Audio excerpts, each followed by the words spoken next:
There is now contact tracing underway in New Jersey, where President Trump held that fundraiser just hours before testing positive. CBS 2's Jessica Layton has that part of the story from Bedminster.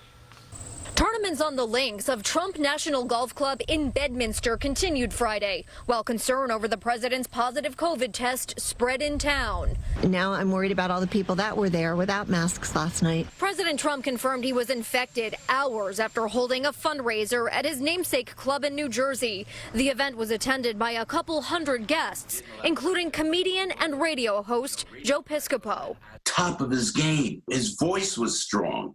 You know, his stature was strong. Piscopo says organizers at the fundraiser followed strict safety guidelines. First thing they said to me, you got to get COVID tested. I saw a lot of people were wearing masks. And what I liked about it was all outside, all open outside. The closest person to the president was the Secret Service. Should he have been wearing a mask?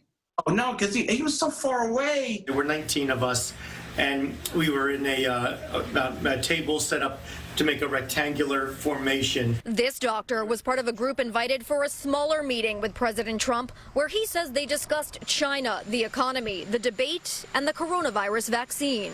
He said, you look for 4 or 5 vaccine approvals within the next 4 to 5 weeks. According to the president's official schedule, he was on the ground in New Jersey for about 4.5 hours. After landing at Morristown Airport at 1:55, he held a 3 p.m. roundtable with supporters at Trump National Golf Club.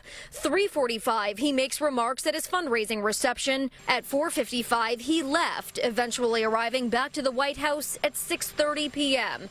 And at 12:54 a.m., the president tweeted he tested positive.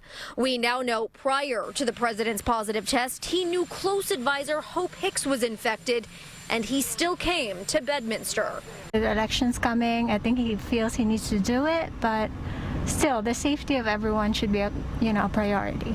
Knowing that, should he have still come to New Jersey? He is loyal. I'll speak for myself. I was just so grateful that he showed up.